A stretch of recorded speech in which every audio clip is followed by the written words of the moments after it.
Hey there, Wolfpack fans. Welcome to another edition of Wolfpack Watch. I'm your host, Doug Wood, and with me as usual, Coach Bob Bryant.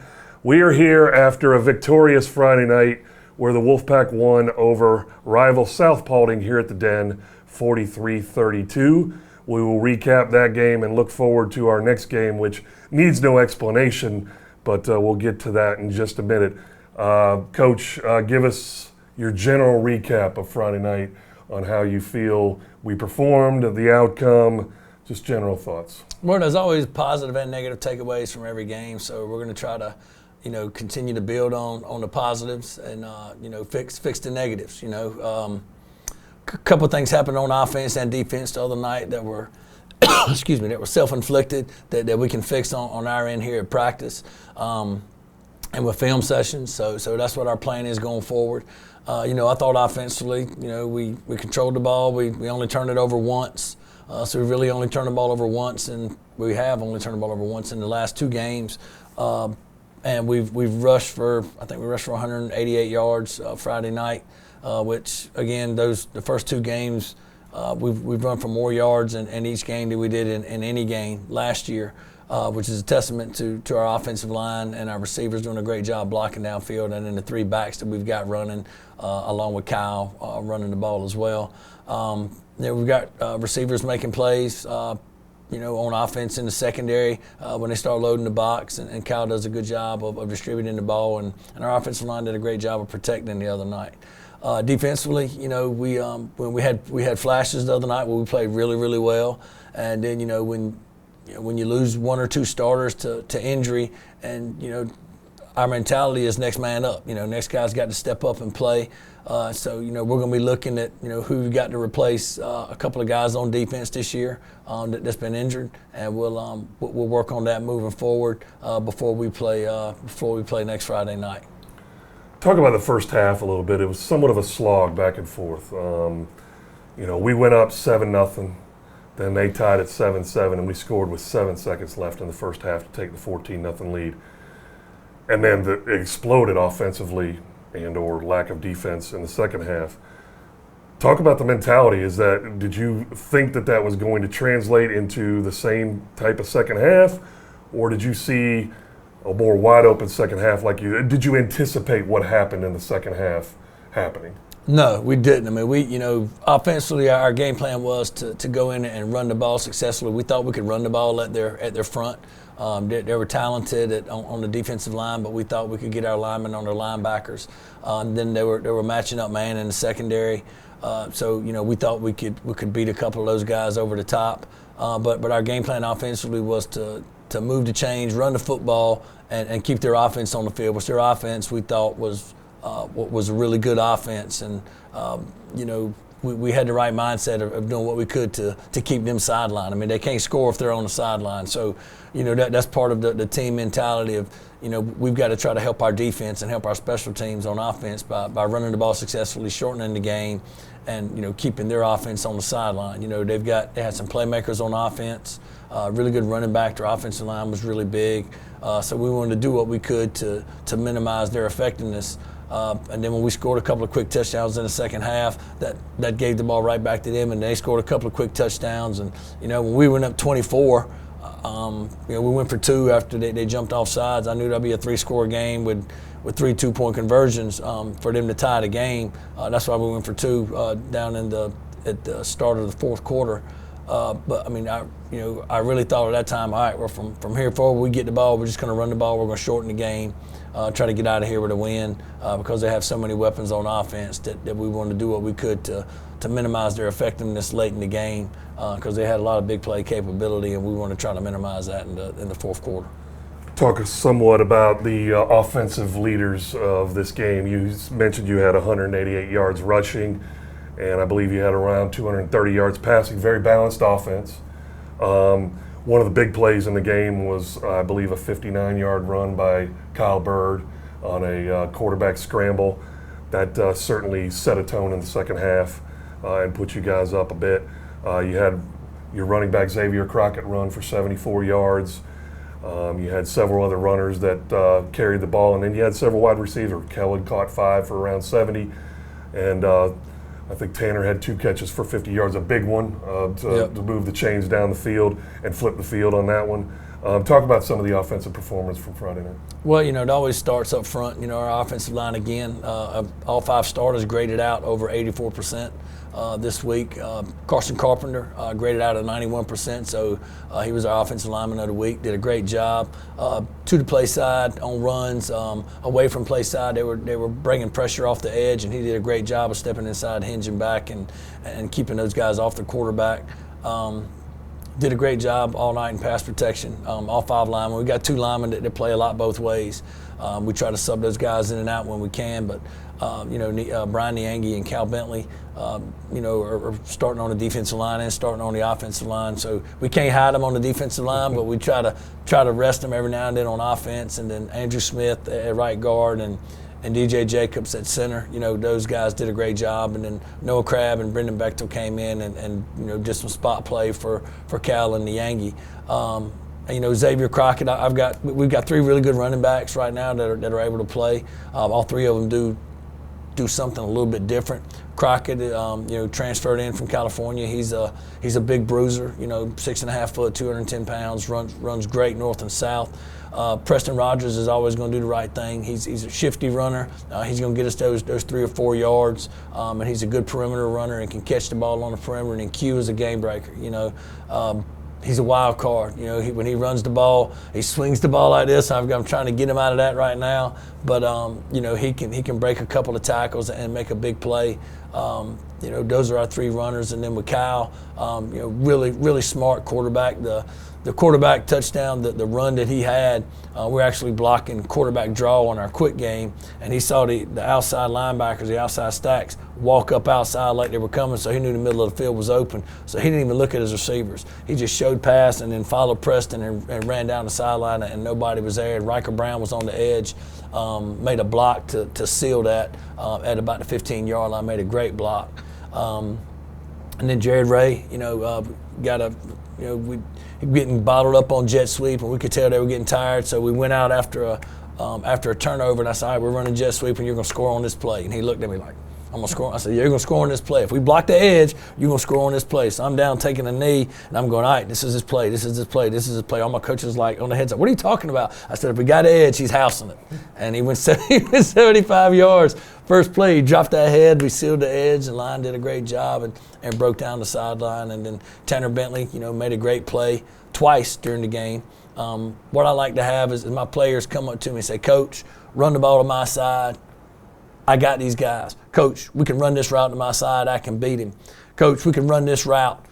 So things that I'm not seeing because I'm not on the field with them, they're out there playing. And for me to trust my players and those guys to tell me the truth, hey, Coach, I can beat this guy on the inside route, and then we call it and he beats him, then, that means that those players have ownership in what we're doing as a program. And 8 times during the game, I had players say, Coach, run the ball to my side, throw me on a slant. Coach, I can get him on a double move, and we called it. And all 8 times we made positive plays. So offensively, that's, those guys right there did a great job. And, Bradley Stillwell, Riker Brown, those guys on the perimeter, Kellen Alton-Reef making plays for us offensively. All those guys had big nights the other night.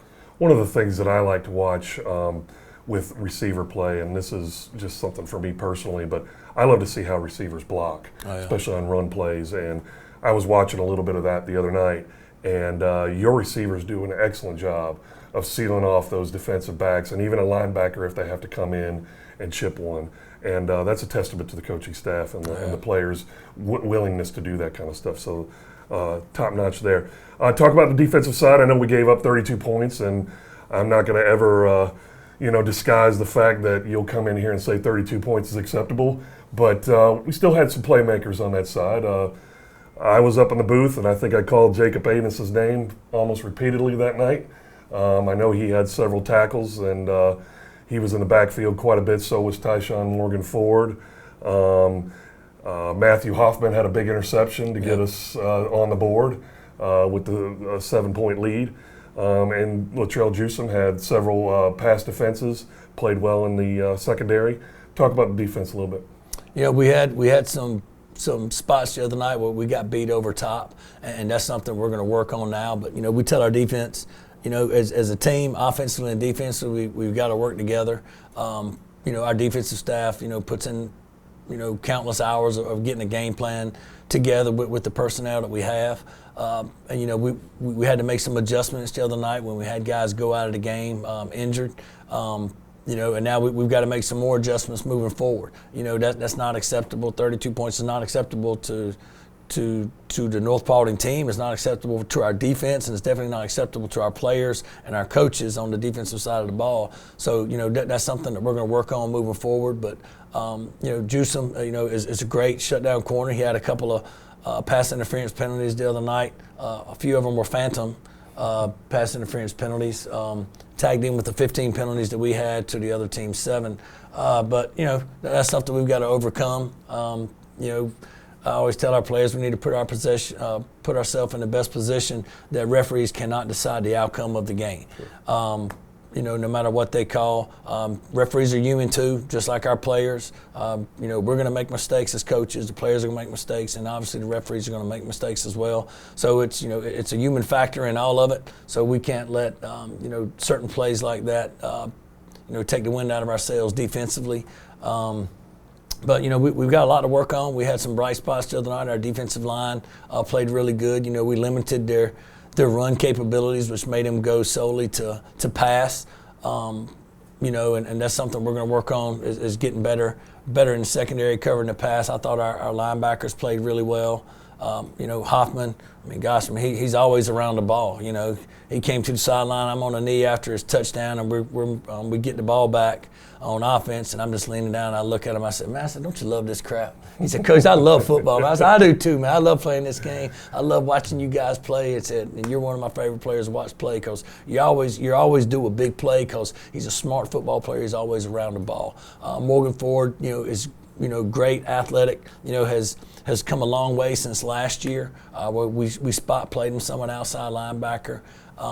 And this year, he's really taken on a role of being a big-time pass rusher off the edge for us. Then our defensive linemen with, Silas Field, Cal Bentley, and the Angie are doing a great job, sucking up offensive linemen so we can let our linebackers like Jacob Amos and Harkins and Morton and Hoffman and Morgan Ford so those guys can run free. And then in the secondary, we lost a big one Friday night in Dalton King. He'd been having a great season. We're hoping we're going to get him back in a week or two. We think he just got a sprained MCL. But now we're going to look for somebody else to move back to that safety position along with Noah Lean. Noah's a really fast player. Really stepped up the other night, made some big hits in clutch situations. And then at corner, we're rotating through Quay Hodges. Carter Harris is also starting at tailback right now, and then Latrell Juiceum. So, those guys are all going to get better week in and week out. They're all really good athletes, and we're going to be better from week 1 to week 2, and now from week 2 to week 3, we're going to get better going forward for this week's game at East Paulding. Yeah, it's the game coming up. We'll get to it in just a minute, but I do have one question. I'm going to kind of put you a little bit on the spot here, Coach. Haven't done this in any of our previous interviews, but I am going to ask this question because inquiring minds want to know. There's a punt, there's a penalty, they return the punt into our territory, and there's a penalty included in that. What was your discussion with the official relative to that play? Because we're up in the booth trying to figure out, are they going to repunt it? Is it 5 yards and then repunt? Is it kick? They get it, 5 yards added to. It turned out they just took the ball where it ended up. Was that because of your discussion? What happened during that discussion? Obviously, the edited version for our viewers, but right. Tell us what happened in that situation. All right, so we've got 4 receivers or 4 gunners out wide, and if they bring more than we can block off the edge, we bring one of them in. Okay, so Amos brought in Jeremiah Ray. Okay, Jeremiah Ray is an on-the-line receiver. Okay, when he came in, he got set. He actually put his hand on the ground, which is legal. That is not a motion, that is a shift. Okay, so the referee threw the flag because they called him in motion. Okay, with his hand on the ground. With his hand on the ground, and if you're an on-the-line receiver, you cannot go in motion. Okay, so I went to the referee and I called the white hat. I said, hey man, I talked to you about this before the game. I said, I told you that slot on the left was not a slot. He was an on the line receiver, and that if we brought him in, that he was going to be on the line. So obviously you can't call a motion penalty if the kid gets reset. He said, Coach, you're exactly right. I said, I know I'm right.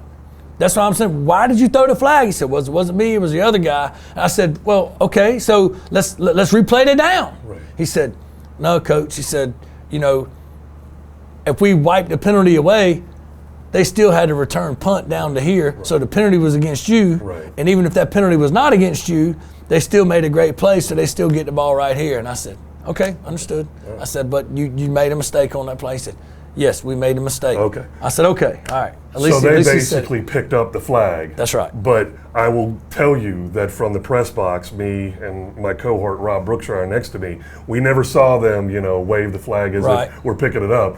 We were still confused at the end, like, where's the penalty getting assessed here? But, right. Okay. And I could see that you were a little bit hot about the whole situation. Oh, yeah. And I was a lot hot. So I just wanted to clarify that situation for anybody who was wanting to know.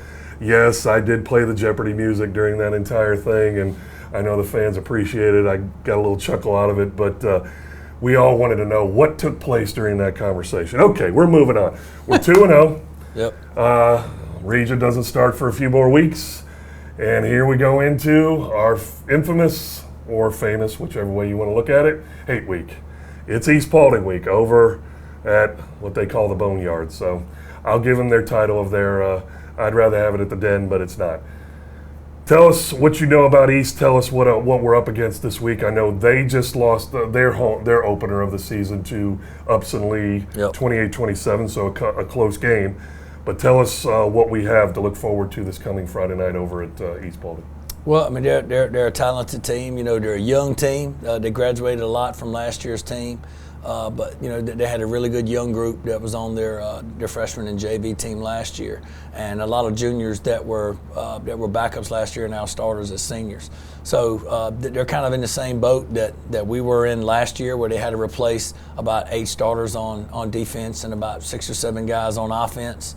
But like I said, they're a talented group. They're dangerous. They're very athletic. So when you play a group that's inexperienced but they're athletic, that's a very dangerous group, because a broken play can be housed for 6 on offense, and then with enough speed and athleticism, then they can cause us problems when they're on defense and we're on offense.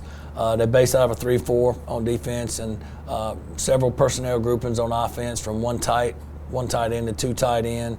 To H-back in the backfield, to 4 wide receivers. Their quarterback is an accurate passer and runs really well as well. So they run some triple option out of the gun, off an inside zone and outside veer, with quarterback reading the end and then reading the outside backer on the pitch. So they pose a different set of problems than what we faced this past week. Anytime you're playing option football, then that makes your defense play assignment football, which takes away the aggression that we try to play with on defense. So, it's a big game because it's the next game, and it's a rivalry game. Hate week, I believe, is what they call it. That's what they're calling it. It's a trap game for our kids. Coming off an emotional win versus a good South Paulding team, and then going into a week with East Paulding where South Paulding thumped East Paulding pretty good in the spring game. So I know that's in our kids' minds. So we're going to have to, refocus them on the task at hand, and not what happened during the spring with us or with East Paulding. That both of us are different teams right now, and we need to focus on getting better every day, and having a good game plan going forward, and the kids buying into the game plan going forward for Friday night's game. And just as an observer all these years with the East Paulding, North Paulding rivalry, the transitive property in this particular situation never exists, because we've had one team favored over the other by quite a bit, and every time this game gets played, it's usually by 1 score, usually late, usually a big play, either defensively, offensively wins it. So we look forward to probably the same type of thing. Of course, we'd love to probably have a 40-0 shutout, but that being said, with this type of rivalry between these two schools and the talent that both teams have, I can't imagine that we're going to get that. Any other thoughts on that East Paulding game coming up that you can think of that you want to relay to our viewers? Well, I'll let my players are going to vote on. We're actually going to change it to one guy and one girl that had the most spirit from the last 2 weeks. So our players are going to let me know that tomorrow, and then I'll call those two students down here on Tuesday and let them know our schedule for the rest of the week. They're more than welcome to come to our practices, which I doubt these teenagers are going to get up at 6 a.m. and practice with us, but they're going to be allowed to come to our pregame meal and be on the sidelines with us on Friday night. And again, my players will vote on that tomorrow and let the captains know, and then the captains will come let me know. So it's going to be an exciting game. I think we have a pep rally on Thursday. As a football coach, I'm not a big pep rally guy. I want the kids focused on the game. So, this is something good for the kids. The kids will enjoy it. The whole school will enjoy it. And, pep rallies are for the fans, is what we tell them, for the fans. And for the student body, the game is for the players. So we try to keep our players locked in on what we've got going on. Luckily, we're practicing, in the morning, so that won't cause any, cause us to get distracted before we practice on Thursday afternoon. So we're practicing all mornings right now. So hopefully that it won't be a real big distraction, and we'll be able to refocus and be ready to go on Friday night. Well, we are definitely looking forward to Hate Week and our rival game on Friday night at East Paulding. I would tell all the fans to get out and support your North Paulding Wolfpack, but with the East game, this was never a request. You guys always show up at this game. In fact, they always show up here too. So let's get out there. Let's support this team. Let's go 3-0. Let's get our third win of the season. And let's. If we win this game, it's 4 years in a row over East, as I understand it. Yep. So let's get a 4-game winning streak against our main rival. Looking forward to a great Friday night, and then we'll be back here to recap that game and look forward to the following game next week. And I think that's all we got, Coach. Hey, I want to send a shout out to our fans. Our fans showed up in droves Friday night. We had over 4,300 people here at the game Friday night. It was a big time game atmosphere. It was a playoff type atmosphere on both sides. I just want to thank our fans and thank our supporters. They've done a great job this year, even on the road at the scrimmage game and on the road the week before at Paulding County. We had more people in the stands than Paulding County did for that game, and that's a testament to what football means in the North Paulding community. And I'm blessed to be able to coach here, and I really appreciate all the fan support that we get. Thank you so much, and continue to support us and come out and support us this Friday night versus the East Paulding Raiders. I'll second that, and with that, we will sign off. We'll see you guys next week after the East game to recap that one and look forward to the next one. Coach, thanks again for joining me. Yes, sir. Thank you. Go Pack. Go Pack. We're 8-0 the last 8 times we played South Paulding. Just want to let that go. Thank you.